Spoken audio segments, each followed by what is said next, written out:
За өнөөдөр та бүхэндээ би хууль зүйн яамны хараа, иргэний хараа шийдвэрлэгээний ерөнхий газарт хийгдэж байгаа өөрчлөлтийн талаар танилцуулах болно.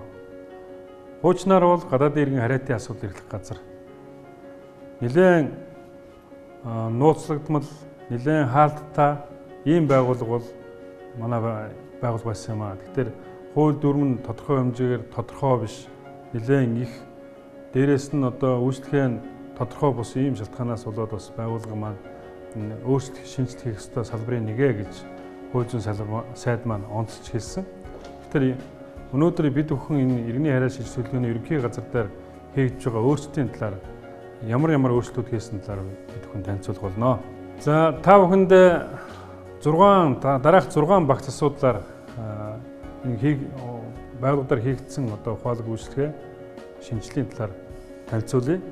Нэгдүгээрт бол ухаалаг хууль журам, хоёрдугаарт ухаалаг хүний нөөц, ухаалаг үйлчилгээ, дөрөвдүгээрт нь ухаалаг хөлийн орц гарц, тавдугаарт нь ухаалаг тээврийн бомб, зургаадугаарт нь ухаалаг төсөв.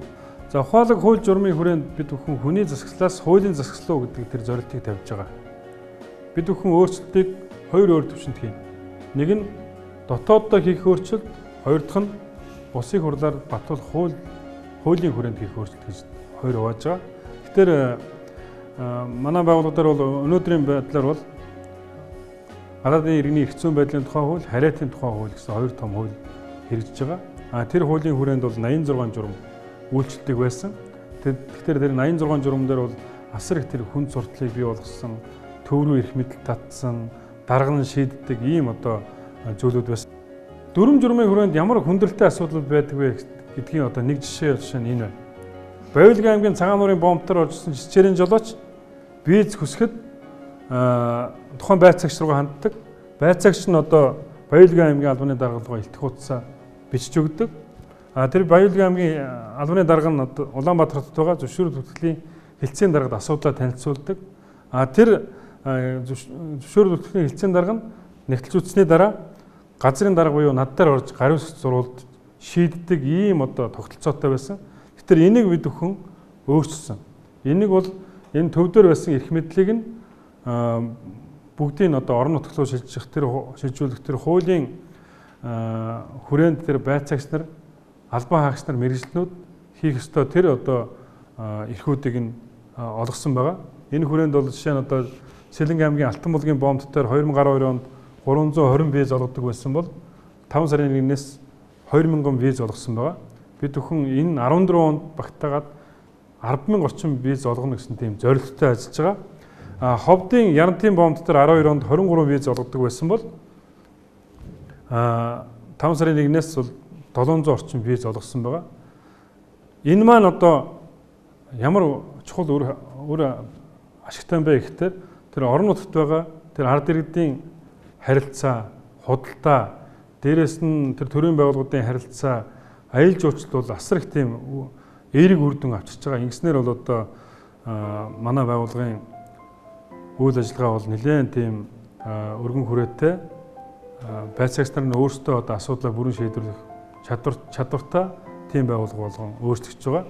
Тэгэхээр бид бүхэн бол энэ өөрсдийн хүрээнд бол төвд байсан эрх мэдэл, дарга нар шийддэг эрх мэдлийг бол орон нутагт өгч байгаа. Тэр байцаагч маань байцаагчтай тэр эрх мэдлийн өгөхийн зэрэгцээ хариуцлага бүрэн тооцож ажиллаж байгаа.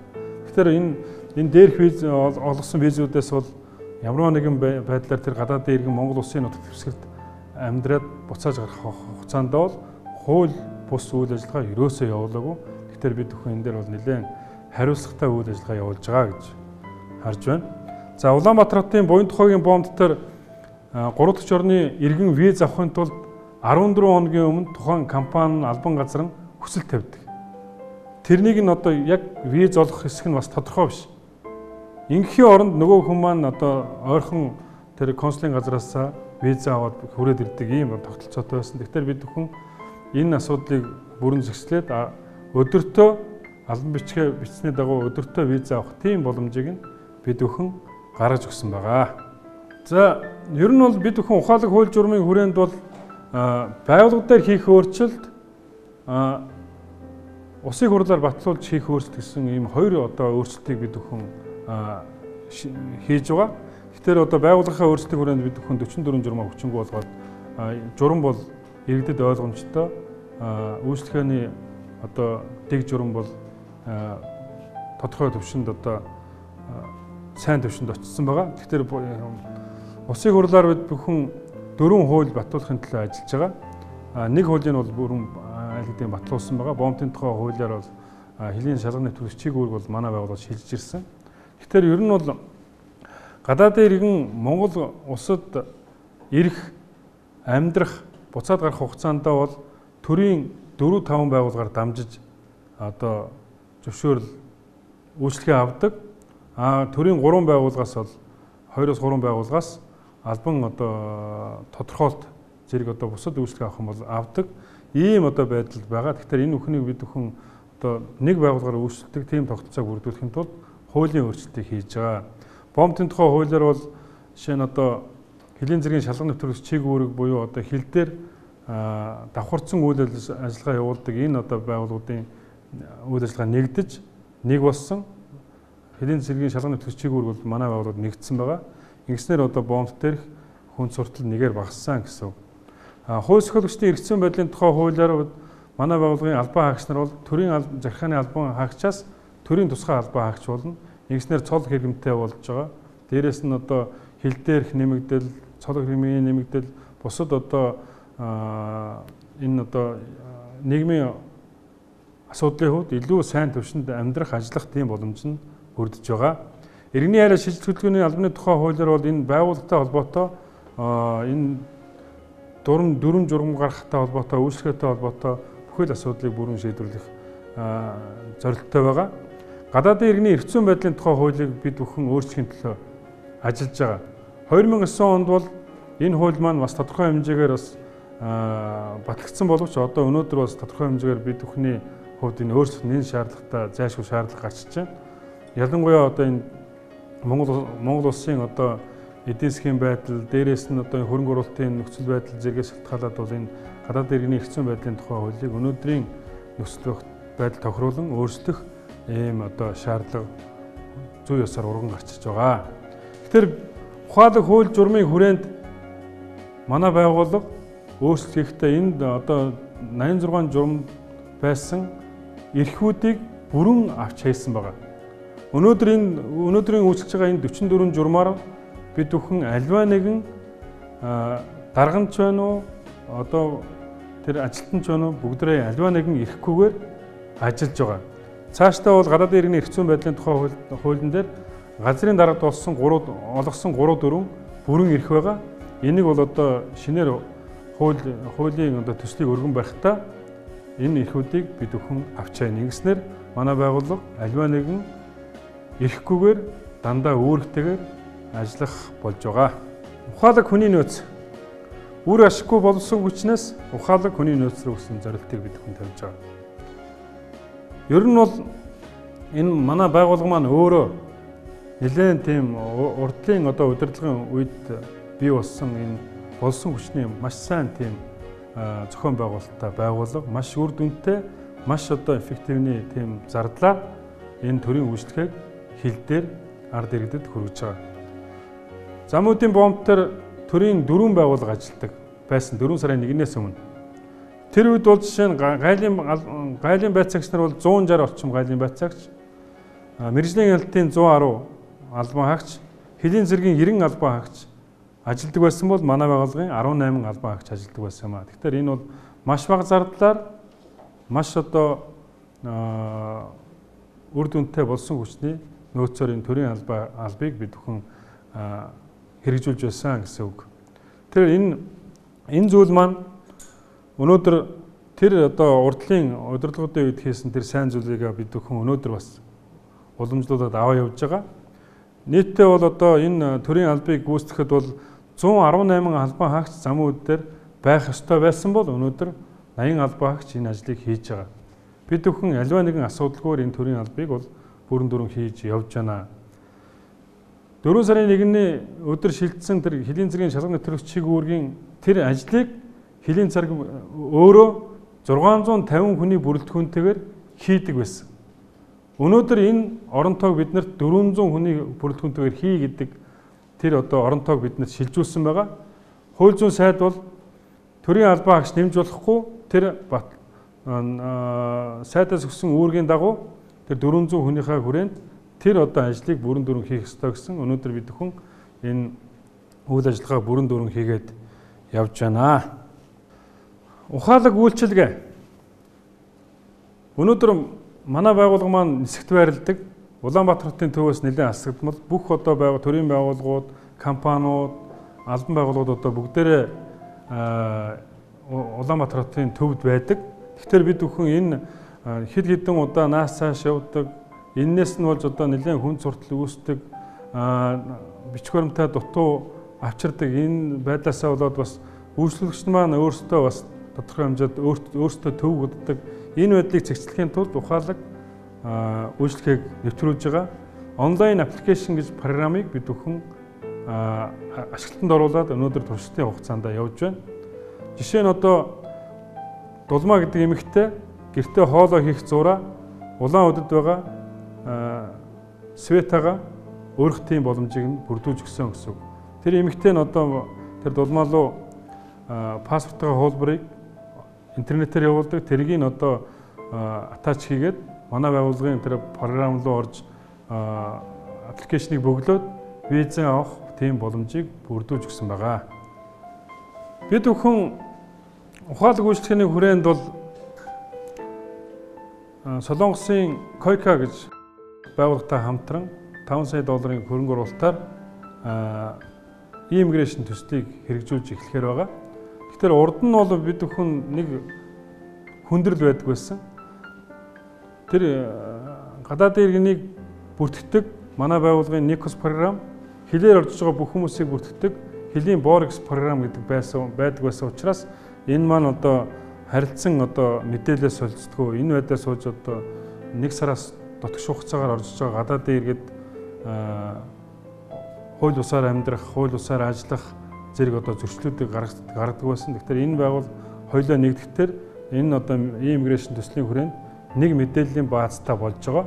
Энэ нэг мэдээллийн баазын хүрээнд бол гадаадаас орж байгаа иргэн хэн нэгэн иргэн одоо 4 сарын 1-ний өдөр Монгол улсын хилээр оржлоо гэхэд 4 сарын 30-ны өдөр гарахгүй бол улаан гэрэл асдаг. Тэр улаан гэрэл асангуут нь одоо манай байгууллагын хэн шалгалтын байцаагч нар тэр хүмүүсийн хойноос гараад хэн шалгалтын одоо хайж олж уулздаг. Тэр дүүргээр нь одоо олдохгүй дүүргээр нь хороогоор нь гудамар нь явж шалгадаг, илрүүлдэг. Тэр одоо тэр хүнийх нь одоо зөрчлийн асуудлыг шийдвэрлэдэг болохгүй байгааг нь буцааж гаргадаг ийм одоо тогтолцоог бүрдүүлж байгаа. Ингэснээр одоо Монгол улсын иргэд тодорхой хэмжээгээр одоо тайван амгалан нөхцөл байдалд амьдрах тийм боломжийг нь бүрдүүлж байгаа. За эх орондоо иргэн ирж байгаа иргэдийнхээ эрх ашигыг хамгаална. 1990-ад оны үед Монгол улсаас гадаад орнуудад хөдөлмөрлөхөөр ажиллахаар одоо олон зуун мянган иргэд явсан байгаа. Тэдний зарим нь жишээ нь одоо Солонгосын элчин сайдын яамд визэнд ордог. Тэр тухайн хүнд виз өгөхгүй бол хэн нэгнийх нь паспортыг нь ашигладаг, зургаа сольдог, регистрээ сольдог, нэрээ сольдог зэрэг одоо тийм асуудлууд гаргасан байгаа. Тэгэхээр энэ одоо хуурамч жүжиг хуримтаар хил нэвтрэх асуудал маань өөрөө хүндөвтөр гэмт хэрэг тооцогддог 3-5 жилийн хугацаанд хорих ялтай ийм одоо асуудал байдаг. Тэгэхээр энэ асуудал маань одоо олон жил болцсон учраас 3 жилийн дотор энэ хөөн хэлцэх хугацаанд дуустдаг. Тэр хүмүүсийн одоо гэмт хэргийн үйлдсэн тэр зүйл нь байхгүй болсон гэсэн үг.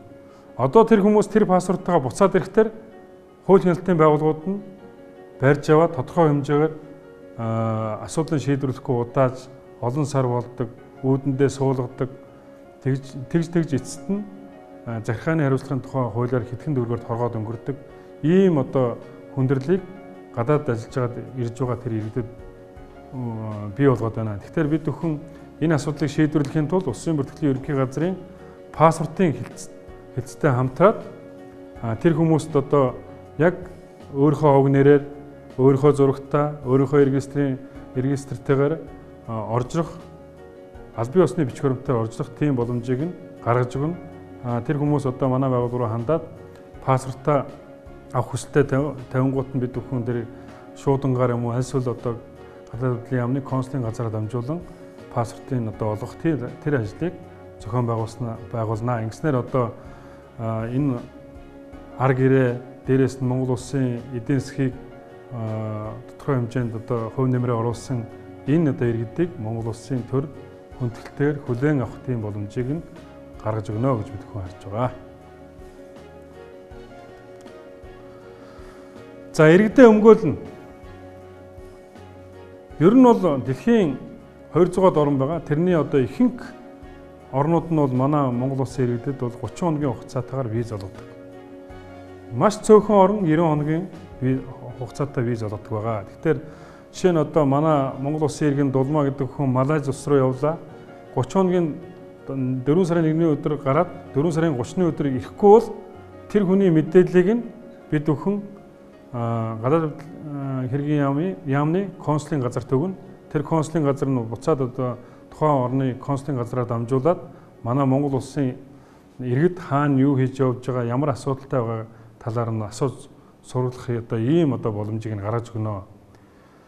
Монгол улсын төр гадаад явж байгаа ард иргэдийнхаа хойноос анхаарал тавьдаг, асуудаг, тэр хүнийхээ эрх ашигыг хамгаалдаг ийм цаг болсон. Тэгэхээр энэ буцаад одоо Монгол улсын иргэн маань өөрөө гадаад явахдаа миний Монголын төр намайг асууж сургална, харж хандна, миний эрхийг одоо бүрэн хамгаална гэдэг тийм итгэл үнэмшилтэйгээр явах ёстой гэж бид бүхэн үзэж байгаамаа. За ухаалаг хөлийн орц гарц. Энэ бол 4 сарын 1-ний өдөр шилжин ирсэн хөлийн зэргийн шалган нэвтрүүлэх чиг үүргийн үйл ажиллагаатай холбоотой хамгийн чухал зүйл байгаа. Өнөөдөр Монгол улсын иргэд нэлээд томоохон бомб, буян тухайгийн бомб, замун үдийн бомб төр бол маш их ачаалттай байдаг. Жишээ нь замун үдийн бомб бол их ачаалттай өдрөө бол 11 мянган хүн хилээр нэвтэрдэг. Энэ маань одоо тодорхой хэмжээгээр энэ ард иргэдэд бол хил дээр хүн суртал маш их үүсэж байна. Дээрээс нь ооч дугаар их байна. Ийм байдлаар бол нэлээд тийм асуудал үүсгээд байгаа. Тэгэхээр энэ бүхнийг шийдэхийн тулд автокейтүүдийг тэр тухайн хоёр бомб дээр суурьдуулах ажлыг зохион байгуулж байгаа. Буян тухайгийн бомб дээр бид бүхэн орчин үеийн шаардлага хангасан дэлхийн дэвшилтэт технологиг ашиглана. Замуудын бомб дээр бид бүхэн Монгол инженеруудынхаа бүтээлийг ашиглах юм аа. Тэгэхээр замуудын бомб бол арай ондоо. Яг бол манай Монгол улсын бизнес эрхэлж байгаа хүмүүс тэргээр гардаг, том ачаатаа гардаг. Тийм учраас бол энэ гарч байгаа гарц маань жоохон тийм өргөн хүрээнд байх хэвээр, чөлөөтэй байх хэвээр. Энэ ажлыг маань одоо Монгол инженерүүд хийхээр ажиллаж байна. Ойрын 6 сарын 1-ний дотор бид бүхэн багтаагаад энэ одоо хөлийн энэ автокейтүүдийг тавих ажлыг шийдвэрлэнэ. Өөрөөр хэлбэл хөлийн нэг одоо манай нэг шалгагч нэг хүнийг одоо паспортыг нь одоо 2-3 минутын хооронд шалгадаг бол энэ автокейт маань яг хажууд нь 10-аас 10 орчим хүнийг нэвтрүүлэх тийм боломжтой гэсэн үг. Ингэснээр одоо Монгол улсын иргэд хил дээр ямар нэгэн очргүй, ямар нэгэн одоо уур уцааргүй хилээр нэвтрэх тийм боломжийг нь бид бүхэн гаргаж өгнө. За Монгол иргэн бол ямар нэгэн бүртгэлгүйгээр гарах боломжтой. Гадаадын $1 сая ч юм уу одоо нэлээд критерий тавина. Тэр хүн одоо бүртгүүлсний үндсэн дээр хилээр нэвтрэх тийм боломжийг нь гаргаж өгнө. Тэгэхээр Монгол хүн Монгол эх орондоо нэгдүгээрт байх ёстой гэдэг тийм зарчмыг бид бүхэн энэ автокейт дээр тавьж байгаамаа. За ухаалаг тээврийн бомбд бид бүхэн 4 сарын 1-ний өдөр энэ хилээр паспорт штамп дардаг тэр үйлчлэгийг авсан. 4 сарын 15-ны дотор гэхэд бид бүхэн аль хэдийн манай Монгол улсын эдийн засгт хамгийн том хувь нэмрээ өгдөг гашуун сухатын бомб дээр жолооч нар, тээврийн жолооч нар хурууны хийгээр хил нэвтрэх тоног төхөөрөмжийг суурьдуулсан байгаа. Ингэснээр бол одоо хил дээр тэр одоо автомашинуудын асар их дугаарлалт өдөрт одоо 550 машин гардаг байсан бол 1000-аас дээш автомашин гарах тийм боломжийг бүрдүүлж өгч байгаа. Ингэснээр Монгол улсын эдийн засаг төсөв их өндөр түвшин сайн түвшинд очно гэж бид бүхэн харж байгаамаа. За ухаалаг төсөв. Өнөөдөр Монгол улсын ерөнхийлөгч энэ төрийн байгууллагууд энэ татвар төлөгчдийн мөнгийг бас тодорхой хэмжээгээр өрн таран хийж байна. Нэлээд тийм өрлөгөн хандж байна гэдэг тийм одоо шүүмжил тавьж байгаа. Тэрнийхээ үндсэн дээр одоо шилэн дансны тухай хуулийг улсын хурлд өргөн барьсан байгаа. Тэгэхээр бид бүхэн өнгөрсөн 5 сарын 1-ний өдөр миний тушаал гарсан энэ бүх одоо гүйлгээг олон нийтэд ил тод болгох, интернет тавих одоо тэр тушаал гарсан байгаа. Тэр тушаалын дагуу манай байгууллага бүх гүйлгээгээ интернет дээр тавьж олон нийтэд ил тод болгосон байгаа. Ерөнхийлөгчийн санаасан тэр шилэн дансны тухай хуулинд бол албан хаагч 7 хоногийн дотор 1 сая төгрөгөөс дээш гүйлгээг олон нийтэд ил тод байлгах ёстой бол манай энэ байгууллагын шилэн дансны энэ үйлчлэгээр бол 1000 төгрөгч байсан хамаагүй бүх гүйлгээ энэ олон нийтэд ил тод байх тийм одоо байхаар байгаа. Тэгэхээр бол энэ ер нь бол энэ дээр бол нэг зүйлийг хэлэхэд хэрвээ тухайн байгууллагын удирдлага нь өөрсдөө санаачлагтай байх юм бол заавал одоо шилэн дансны тухай хуулийг батлан энэ одоо хуулийн дагуу хийх шаардлагагүй маа гэдгийг бас бид бүхэн харуулахыг зорж байгаамаа. За шинжлэлийн засгийн газар гарч ирээд хууль зүйн сайд болон миний вийг хүлээж аваад нэг зүйлийг бол ерөнхий сайд маань хэлсэн. Ер нь төвчилж болох зардлыг бүрэн төвчээ. Энэ Монгол улсын эдийн засаг энэ дэлхийн эдийн засгаас шалтгаалаад ойрын үед бас нэлээд хүндрэлтэй байх нэ. Тийм учраас энэ